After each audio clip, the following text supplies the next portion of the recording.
Shalom semuanya. Hari ini kita baca Matius pasal 9 ayat 18. Sementara Yesus berbicara demikian kepada mereka, datanglah seorang kepala rumah ibadat lalu menyembah dia dan berkata, "Anakku perempuan baru saja meninggal, tetapi datanglah dan letakkanlah tanganmu atasnya, maka ia akan hidup." Lalu Yesus pun bangunlah dan mengikuti orang itu bersama-sama dengan murid-muridnya. Pada waktu itu seorang perempuan sudah 12 tahun lamanya menderita pendarahan maju mendekati Yesus dari belakang dan menjamah jubahnya. Karena katanya dalam hatinya, "Asal ku jamah saja jubahnya, aku akan sembuh." Tetapi Yesus berpaling dan memandang dia serta berkata, "Teguhkanlah hatimu, hai anakku, imanmu telah menyelamatkan engkau." Maka sejak saat itu sembuhlah perempuan itu. Dalam kitab Injil ini ada Matius, Markus, Lukas, dan Yohanes. Memang di sini menulis tentang kehidupan Tuhan Yesus Kristus.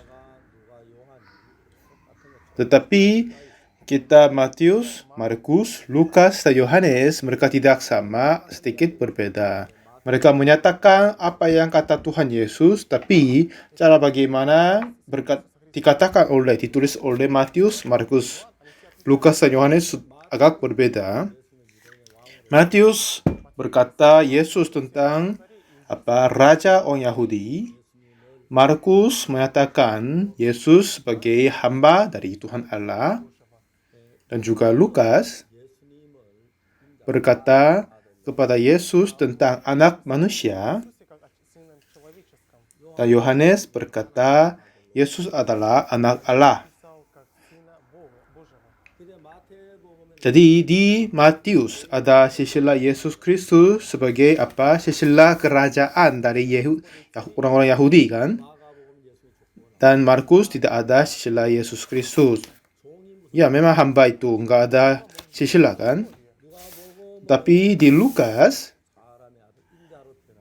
menyatakan Yesus sebagai anak dari manusia. Jadi silsilah dimulai dari Yesus sampai ke atas ke Adam. Dan juga Yohanes di situ tidak ada silsilah Yesus Kristus. Memang Tuhan tidak sama sekali mempunyai silsilah kan. Jadi mereka semua menuliskan tentang kehidupan Yesus Kristus. Nah, tetapi Matius, Markus, Lukas, Yohanes mereka menyatakan sisi agak berbeda satu demi yang lain. Jadi memang kita sudah bisa membaca kelahiran Yesus Kristus di dalam keempat kitab Injil ini, tetapi sesuai dengan ciri-ciri Yesus di sana, catatannya agak berbeda di sana. Dan sini ada yang tertulis tentang seorang yang dari tempat yang rumah ibadat. Dan dengan itu kita cari Markus dan Lukas, ini cerita tentang Jairus. Kalau kita membaca kitab yang lain, ya ini namanya Jairus, ini anaknya sedang sakit, hampir mati, dan meminta Yesus datang untuk sembuhkannya. Jadi Yesus ikut dia sampai ke situ. Tiba-tiba ada seorang perempuan meraba jubahnya Yesus Kristus. Tapi lalu Yesus berkata, "Siapa meraba jubahku?" Ya memang di situ ada banyak orang berkumpul, ada yang tarik, ada yang dorong. Ya kemungkinan ada yang banyak kan menyentuh pakaianmu, apa masalahnya ini yang tanya begitu kan. Tetapi bukan kepada yang meraba jubahku akan sembuh, dapat keselamatan. Akhirnya perempuan ini menyatakan diri dan berkata tentang ceritanya. Jadi perempuan ini susah karena penyakit pendarahan 12 tahun. Lalu dia mengunjungi banyak dokter untuk diobatinya. Tetapi itu tidak sama sekali sembuh, tapi makin parah. Lalu dia habiskan semua yang uang atau harta yang dia mempunyai. Akhir-akhirnya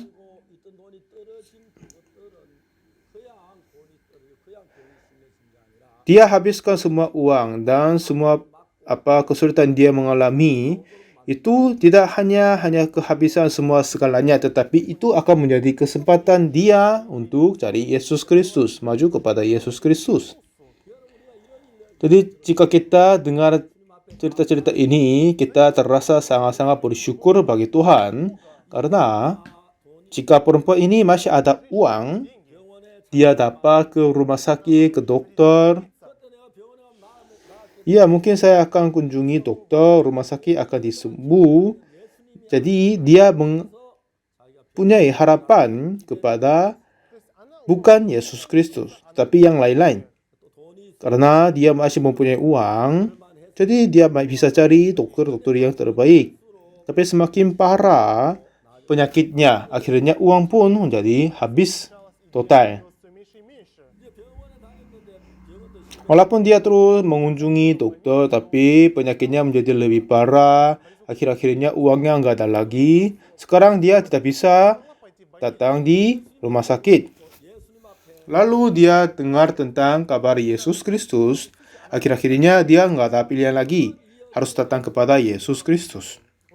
Jadi penyakit-penyakit ini tidak hanya penyakit kepada tubuhnya, tapi penyakit untuk hati kita, artinya dosa juga sama. Banyak orang pada dia sakit, penderita karena dosa, mereka tidak hanya datang kepada Yesus, tapi mereka berusaha diri sendiri untuk menyembuhkannya. Tetapi kasih Tuhan Yesus kepada kita adalah dengan permasalahan dosa, bagaimanapun kita berusaha, itu tidak akan dapat diselesaikan. Kecuali darah Yesus Kristus, anugerah Yesus Kristus, tidak ada yang bisa menyembuhkan kita atau menyelamatkan kita. Darah Yesus itulah yang mempunyai kuasa yang hebat sekali, besar sekali. Tetapi yang pengusahaan kita tidak sama sekali mempunyai apa-apa. Kuasa yang mengampun dosa kita adalah hanya darah Yesus Kristus saja. Jadi kita harus datang kepada Yesus dan dapat diselesaikan dosanya.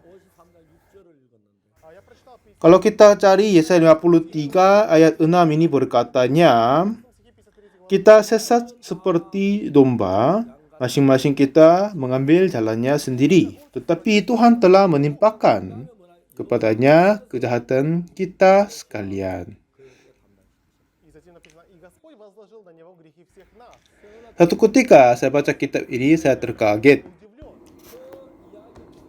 Ini artinya Tuhan sendiri menanggungkan semua dosa kita kepada Yesus Kristus. Dulu anakku pada saat dia berusia sekitar 10 tahun, sering saya berjalan-jalan dengan anakku dengan naik mobilku. Saya naikkan anakku di samping dan saya setir mobil. Satu ketika anakku melihat baik tentang bagaimana saya menyetir mobil. Lalu satu ketika anakku berkata, "Ayah, apakah boleh saya coba menyetir mobil?" Oh, saya bilang nggak boleh. Katanya, "Oh, saya bisa setir mobil." Katanya, nggak bisa. "Oh, coba sekali lagi, satu kali aja." Nggak bisa. "Kamu nggak punya SIM kan?" Kamu tidak punya SIM, artinya kalau menyetir mobil, kamu akan dikena hukum. Harus dapat SIM dulu.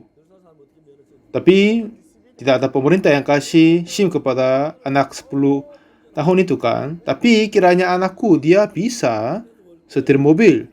Dilihat dia, ayahnya menyetir mobil, menyala mesin, lalu memasukkan gearnya, lalu menginjak akselerator dan setir. Dan dengan itu kelihatannya gampang sekali menyetir mobil. Tetapi saya tidak sama sekali kasih kunci kepadanya. Dan juga mulai hari itu saya simpan kunci mobil baik-baik. Takut anakku setir mobil keluar dengan diam-diam. Dan kiranya dia melihat dan kemungkinan akan bisa menyetir. Tapi saya bilang kamu tidak boleh. Untuk menyetir mobil tidak hanya perkiraan saja, harus terbiasa, harus latihan, harus belajar baik-baik. Saya tidak sama sekali kasih kunci kepadanya. Tetapi sekarang memang anakku sudah menjadi tua, setir mobil jauh lebih baik daripadaku. Kalau sekarang ini, kalau saya naik mobil dengan anakku, ya biasa pasti anakku setir mobil. Dan jika kita pergi ke jarak jauhnya, biasanya anakku setir mobil sampai tujuannya. Kadang dia terasa capek, aku akan pegang seperti sedikit, seperti yang aku bantu dikit, tapi jarang saya setir ketika saya berjalan sama dengan anakku.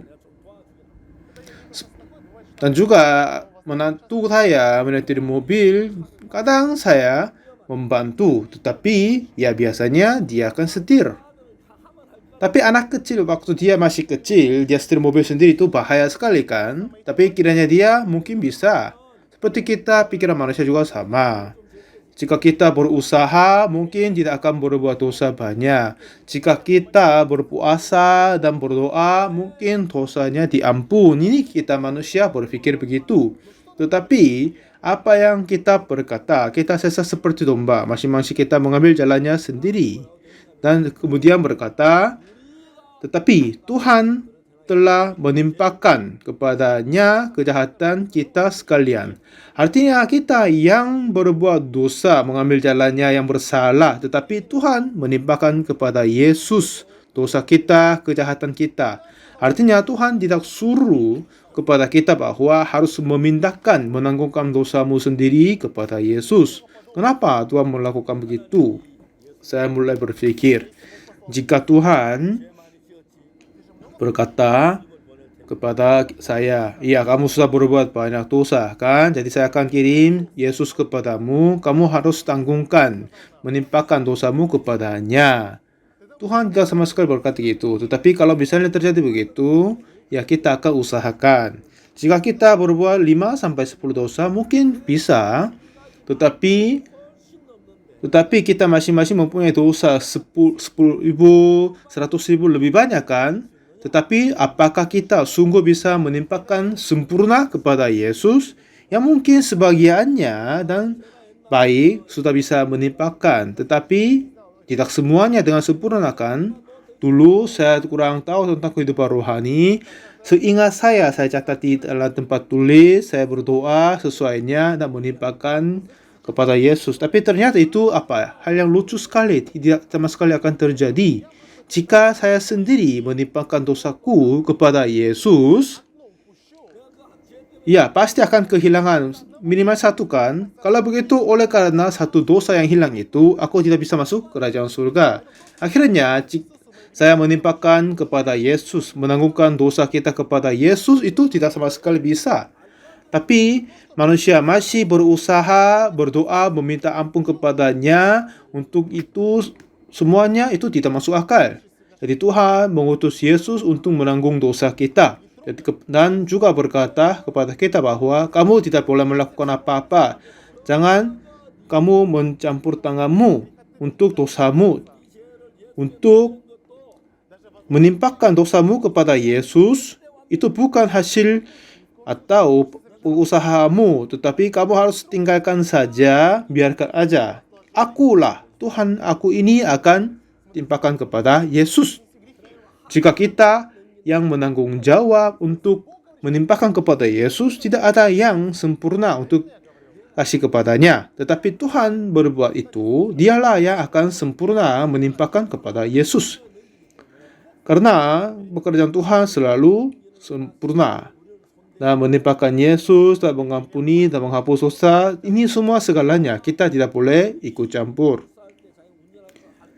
Seperti anakku, pada saat dia berusia 10 tahun, kiranya dia bisa menyetir mobil, tapi aku tidak sama sekali kasih setirnya, kasih kuncinya kepadanya. Seperti begitu, Tuhan tidak sama sekali memberi tanggung jawab kepada kita manusia untuk mengampuni dosa diri sendiri. Seperti kita seperti domba, masing-masing kita mengambil jalannya sendiri. Tetapi Tuhan telah menimpakan kepadanya kejahatan kita sekalian. Jadi Tuhan berkata, ya kamu, yang terutama permasalahan dosamu, kamu tidak boleh mengikut campur tanganmu. Kalau kamu meraba, kalau berusaha untuk menimpakan dosamu kepada Yesus, pasti akan ada kekurangan, ada yang hilang. Kamu tidak boleh. Jadi akulah yang akan melaksanakan begitu. Seperti yang menyetir mobil, anak ini nggak bisa menyetir mobil. Sepertinya Tuhan begitu. Jadi barang siapa saja di dalam bumi ini, tidak ada yang bisa menanggung jawab kepada dosanya diri sendiri. Oleh sebab itu, Tuhan telah mengutus Yesus Kristus. Dan untuk menanggungkan dan menimpakan kepada Yesus juga, jika kita menimpakan diri sendiri, itu tidak sama sekali berhasil, tidak sama sekali sempurna. Jadi Tuhan, ya hentikan, kamu tidak boleh mengikut campur, aku akan menimpakan kepadanya dosamu, kamu tidak meraba, hanya melihat apa yang saya melakukan untukmu. Aku akan melaksanakan dengan sempurna. Jadi jangan kamu mengikut campur, percaya kepadaku. Jangan menyangka dan percayalah kepadaku. Ini kata Tuhan kepada kita. Seperti anakku pada saat dia berusia 10 tahun. Dia terasa berani untuk menyetir mobil. Banyak orang berusaha melakukan hukum Taurat dan berusaha tidak berbuat dosa dan diminta ampun. Kiranya mungkin mereka berusaha akan berhasil, kiranya gitu. Jadi akhirnya mereka tidak mengandal kepada Tuhan, tidak mengandal kepada Yesus, tetapi melainkan mereka mengandal kepada perbuatan diri, semangat diri. Jadi pada saat mereka maju untuk iman kepada Tuhan, akhir-akhirnya mereka dapat menemukan pikiran mereka sudah jauh berbeda dari firman Tuhan. Jadi untuk kita percaya firman dan Tuhan Allah, Tuhan, aku akan percaya pendapatmu, tidak akan percaya pendapatku. Dengan begitu seharusnya membuang semua pendapat pikiran dirinya sendiri. Nah, harus membuang semua yang dianggap baik oleh dirinya sendiri. Lalu akhir-akhirnya menerima apa yang asal dari Yesus Kristus. Itulah hal-hal yang penting sekali. Jadi saudara, selama kita hidup di dalam dunia ini, inilah satu-satunya yang penting.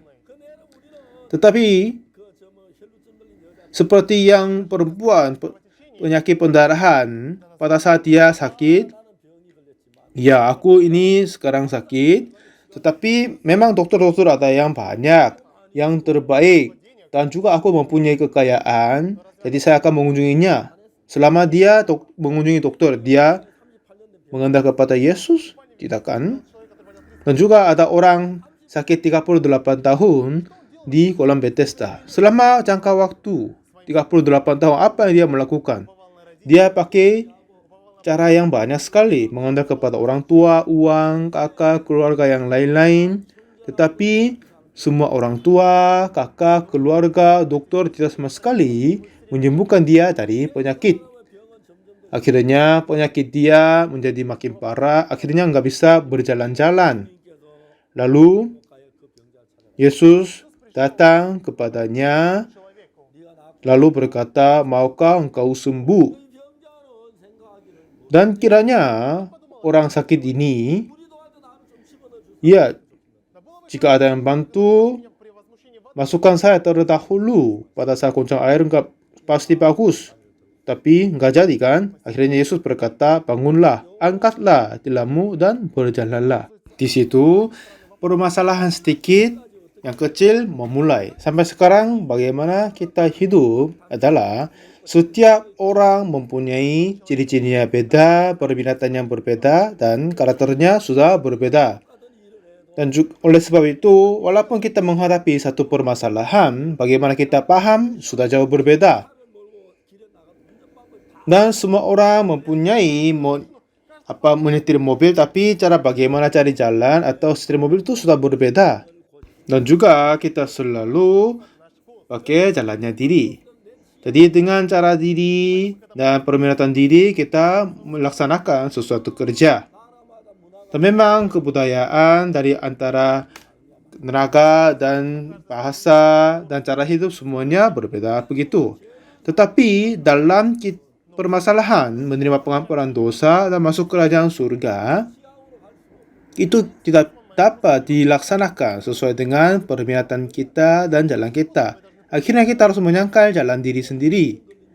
Jadi perempuan ini kena sakit pendarahan selama 12 tahun. Kenapa dia akhirnya datang kepada Yesus dan disembuh olehnya? Sesungguhnya yang menyembuhkan dia adalah hanya Yesus Kristus. Tapi sebelumnya, dia kira mungkin ada cara yang lain.